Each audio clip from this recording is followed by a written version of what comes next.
Sir আপনি তো আপনার প্রিয় টিম আর্জেন্টিনাকে জিতিয়ে দিলেন। ম্যাচে তো অবশ্যই। আর্জেন্টিনা 2022-এ বিশ্বকাপে জিতিয়ে গেল এবং অবশ্যই। নিজের নাম ফেমাস করলো। তা অবশ্যই। ফ্রান্সকে হারিয়ে তো সে তো জিতেই গেল একদিন। তা হুম। আপনার এই জার্সির পেছনে কি রহস্য লুকিয়ে আছে? এই দেখো, এই জার্সিটা হচ্ছে কি, আমি কিন্তু এবারে নতুন কিনিনি। আমি আর্জেন্টিনার বরাবরই ও, ফ্যান, মানে সে তো একদম। আমরা সবাই জানি। হ্যাঁ। আপনি তো বড়ই ফ্যান। হ্যাঁ। এবার দেখো, মারাদোনা যখন 1983-তে বিশ্ব চ্যাম্পিয়ন হয়েছিল, তারপর থেকে অ্যাকচুয়ালি কিন্তু আমি আর্জেন্টিনার ফ্যান। তো ব্যাপারটা হচ্ছে, এই জার্সিটার রহস্য হচ্ছে, এই জার্সিটা পরে কিন্তু আমি এবারে আর খেলা দেখতে বসিনি। তার একটাই কারণ। তার কারণটা হচ্ছে, এই জার্সিটা পরে 2014 যখন আর্জেন্টিনা ফাইনালে উঠলো, তখন আমি খুব আশাবাদী ছিলাম যে আর্জেন্টিনা ও। ফাইনালে জিতবে। তো কি হলো, লাস্ট মুমেন্টে একটা পাস থেকে একদম, মানে লাস্ট মোমেন্টে একটা গোল করে দিয়ে বেরিয়ে গেল হ্যাঁ। জার্মানি। তো তার সময়, ঠিক সেই সময় মেসির হাতে একটুখানি সময় ছিল হুম। গোলটা শোধ দেবার। তো গোলটা শোধ হয়নি, বারের পাশ দিয়ে একদম টানা বেরিয়ে গেল গোলটা। হ্যাঁ, সে তো জানি আমরা। হ্যাঁ, শোধ হয়নি হ্যাঁ, গোলটা। হ্যাঁ। যাও, কান্নায় ভেঙে পড়েছিলাম, মানে প্রচুর প্যাঁক ইত্যাদি হ্যাঁ। সহ্য করতে হয়েছিল সেদিন। তারপর দিন থেকে এই জার্সিটা আর পরতাম না, রাখাই ছিল। হুম। তো প্রথম ম্যাচে যখন সৌদি আরবের কাছে হেরে গেল আর্জেন্টিনা 2-1 গোলে, হ্যাঁ, হ্যাঁ। তার পরদিন থেকে আমি কিন্তু একদম, মানে টানা খেলা দেখেছি। হুম। ঘুমোইনি সারা সারা রাত। এবং প্রতিদিন, প্রতিদিন তুমি জানো, মানে দেখে থাকবে, হুম। তুমি দেখেছো নিশ্চয়ই, হ্যাঁ, অবশ্যই যে অবশ্যই। প্রতিদিন আমি এই জার্সিটা পরে খেলার পরে কিন্তু পোস্ট করেছি যে, হ্যাঁ, হে সে তো ভক্ত। আমরা সবাই দেখেছি। হ্যাঁ। আপনার জনপ্রিয় ভিডিও। হে ভক্তগণ, শিষ্যগণ, হ্যাঁ, ঘুমিয়ে পড়ুন। হ্যাঁ। আর একটাই স্লোগান ছিল আমার, হুম। ম্যাচ না জিতে মাঠ ছাড়ি না, আমরা হচ্ছি আর্জেন্টিনা। হ্যাঁ, তো এইভাবে সাফল্যটা হ্যাঁ। এসেছে। আজকে আমি চরম আনন্দিত, হুম। চরম আনন্দিত।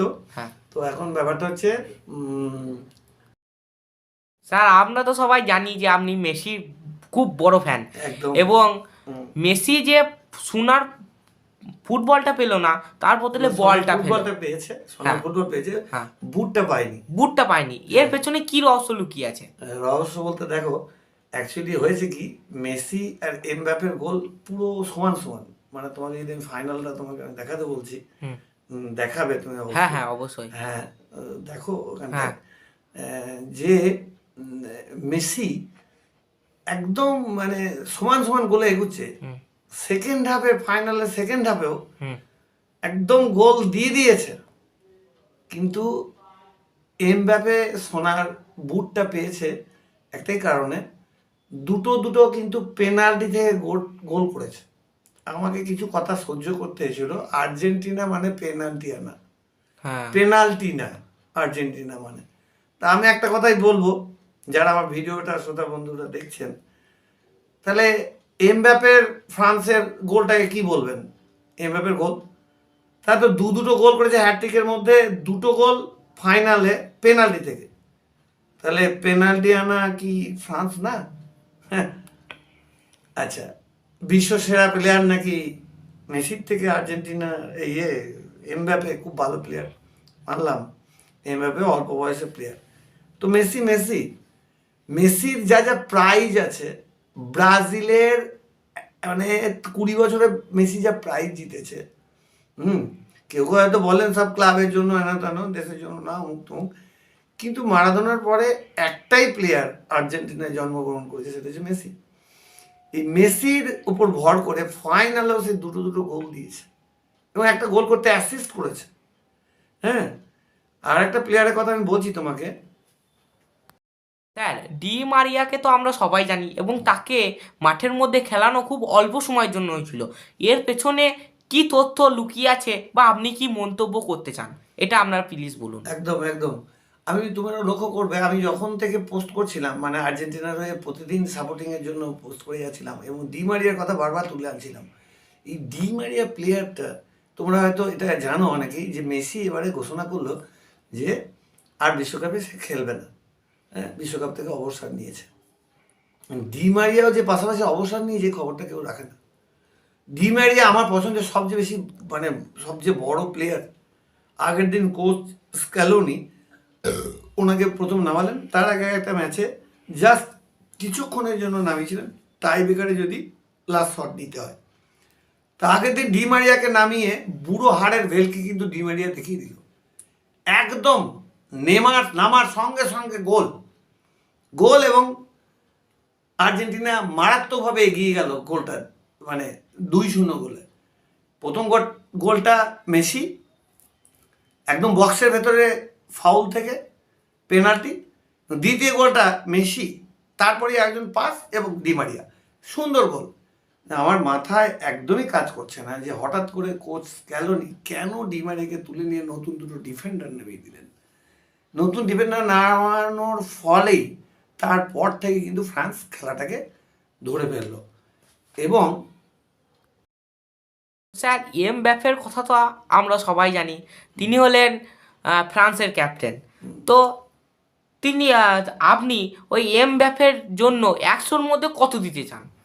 দেখো, ফাইনাল যে খেলাটা খেলেছে এমবাপ্পে সেটা যে অবশ্যই নার্ভাস স্ট্যামিনার দেখে, কিন্তু একটা কথা মানতে হবে, এমবাপ্পের ফার্স্ট গোল পেনাল্টি থেকে, লাস্ট গোল 3 নম্বর গোলটা পেনাল্টি থেকে, আর 2 নম্বর গোলটা কিন্তু সুপার শট, সুপার ভলি। কিন্তু এমবাপ্পের বয়স কিন্তু মাত্র 24। এমবাপ্পের সামনে বহুত সম্ভাবনা, আরও অনেক বড় সম্ভাবনা মানে রয়েছে। আমার ধারণা ভবিষ্যতে মানে অনেক বড় মাপের প্লেয়ার এমবাপ্পে হবে। কিন্তু মেসি ইজ মেসি, মেসির কোনো তুলনা হয় না। Football football football football, Messi করবে গোল, আমরা দেখব ফুটবল ফুটবল। তো এমবাপ্পেকে একটা কথা বলছি, আমি অনেকের কাছে একটা জিনিস বলতে চাই যে এমবাপ্পে অল্প বয়সে যেটা করে দেখাচ্ছে, এমবাপ্পের কাছে সময় আছে, কিন্তু এমবাপ্পে মানে বিরাট কিছু এরকম না। আমি খেলার আগে তুমি জানো আমি ভবিষ্যৎবাণী করেছিলাম ফ্রান্সকে আমরা 3-1 বা 3-0 গোলে হারাবো। হ্যাঁ, সেটা আমরা জানি। 3-0 গোলে হারাবো। সেই জায়গাটা একটু স্কোলেনির বোধহয় ভুল হলো, কোচ স্কোলেনি ব্রাজিলের। আমি তোমাকে স্কোলেনির ভিডিওটা দেখাতে বলছি। হ্যাঁ। স্কোলেনিরও দোষ নেই, মানে স্কোলেনি কত অল্প পয়সার বিনিময়ে কিভাবে আর্জেন্টিনা টিমটাকে তৈরি করেছে এবং ব্রেন দিয়ে, কিন্তু ফাইনালে বোধহয় কোথাও একটু আমার মনে হয়েছে যেন একটু ভুল সিদ্ধান্ত উনি নিলেন। হঠাৎ করে ডি মারিয়াকে তুলে নিলেন এবং তারপরে দুটো ডিফেন্ডার নামিয়ে দিলেন। এই ডিফেন্ডার নামানোর ফলে যে জিনিসটা দাঁড়ালো সেটা হচ্ছে কি না, ফ্রান্স খেলা ফেরত চলে এলো। আর চলে এলো বলেই আমরা এমবাপ্পেকে দেখতে পেলাম, নাহলে এমবাপ্পে যদি এত পাওয়ারই থাকবে তাহলে ফার্স্ট হাফে খেলাটা একটা মিয়মান কেন? ফার্স্ট হাফের খেলায় কোনো রকম পজিশন ছিল না আর্জেন্টিনায়, আমরা এনজয় করতে শুরু করে দিয়েছিলাম অলরেডি। তো এবং তো স্যার এক্সট্রা টাইমে যখন 3-3 গোল হয়ে গেল আর টাই ব্রেকারের জন্য যে আপনার ফিলিং, সেটা একটু দর্শককে একটু বলে দিন। দেখো, এক্সট্রা টাইমে যখন মেসি, ফার্স্ট হাফে কোনো গোল হয়নি, এক্সট্রা টাইমে সেকেন্ড হাফে মেসি গোল দিয়ে দিল। মেসি ইজ মেসি, আমরা লাফিয়ে উঠলাম যে আর কোনো সুযোগ বোধহয় নেই। কিন্তু অদ্ভুতভাবে আবার পেনাল্টি পেয়ে গেল এমবাপ্পে, হ্যান্ডবল থেকে, এরকম একটা জায়গায় লাগলো হ্যান্ডবল থেকে। যাই হোক, এমবাপ্পে কিন্তু গোল একদম লক্ষ্য করবে প্রতিটা শট কিন্তু এমবাপ্পের ডান দিকে মেরেছে, ডান দিকে মার্টিনেজ হচ্ছে বাজপাখি গোলকিপার আর্জেন্টিনার, ডান দিকে মেরেছে, আমি লক্ষ্য করেছি প্রত্যেকটা ডান দিকে। মার্টিনেজ সেটা পেনাল্টি যখন কর্নার কিক হয় তখন ধরতে পেরেছিল, যখন হাতে লেগেছিল সেটাও মানে আটকাতে পারেনি, ডান দিকে দিয়ে আবার একটা গোল। কিন্তু এই যে 3-3 হয়ে যাওয়ার পর না একটা মেন্টাল প্রেশার বেড়ে গেল মানে আমার তখন হার্টবিট যে কি পর্যায়ে চলছে, মানে হচ্ছে গোটা কাটোয়া কেন, গোটা ঢাকা থেকে একদম কলকাতা শহর এবং গোটা বিশ্ব স্টান স্পেল বাউন্ড, যে কী হবে এরপর। যে একটা কথা, মার্টিনেজ যে গোলকিপার, আমার প্রাণের গোলকিপার, উড়ন্ত বাজ পাখি গোলকিপার আর্জেন্টিনার, সেই মার্টিনেজ, তুমি কি জানো মেসির জন্মদিনে এই মার্টিনেজ কোনো উপহার দেয়নি। তো সাংবাদিকরা ওনাকে জিজ্ঞাসা করেছিলেন মার্টিনেজকে যে আপনি কেন উপহার দিলেন না কিছু? বলছে আমি মেসিকে বিশ্বকাপ উপহার দেবো। তো সেইটা, এই যে ডান্সটা, একটা আটকানোর পরে এরকম ড্যান্স মার্টিনেজের এই টাইব্রেকার কি, দুর্দান্ত দুর্দান্ত, মাইন্ড ব্লোয়িং। আর মেসি তুলনা হয় না। ফাইনাল পেনাল্টি শটটা যখন নিতে যাচ্ছে আমি ভাবছি এই কী ব্যাপার, এত স্লো মোশনে shot, how can it's possible, কী করে এটা সম্ভব? টুক করে প্লেস করলো, গোল। আচ্ছা, আর মার্টিনেজের সেভ, ওফ কি বলবো, মানে কাপ জিতেছে আর্জেন্টিনা, এ স্বাদের ভাগ হবে না, ঠিক আছে? তো অনেক কথাই বলা আছে, একটু চলো একটু কোচ, স্কোচ কলোনিকে নিয়ে কিছু বলুন। আচ্ছা স্কোচ কলোনিকে নিয়ে আমি কি বলবো, ভিডিওটা লক্ষ্য করো, দেখো স্কোচ কলোনি কে ছিলেন, কিভাবে ওনার উত্থান অ্যাসিস্ট্যান্ট কোচ থেকে আরম্ভ করে কিভাবে আজকের জায়গায় এলেন। তোমরা গোটা বিশ্বকাপ মহিলি, হ্যাঁ গোটা বিশ্বকাপ মহিলি লক্ষ্য করে দেখো, উনি কিন্তু একদম পুরো হাসি নেই মুখে। আলভারেজ গোল করছে, এদিকে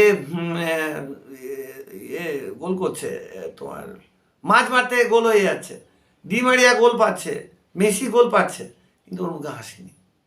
জাস্ট একটুখানি ওই ফাইনালে বোধহয় ওনার অন্যরকম ভেবেছিলেন যে এরকম ডিমারিকে তুলে নিলে ডিফেন্সিভ খেললে বোধহয় ভালো হবে, যে একটু উল্টো রেজাল্ট এসছে। যা ফাইনালে উনি কিন্তু সফল, একটা বিশ্বকাপ উনি এনে দিয়েছেন। যাই হোক,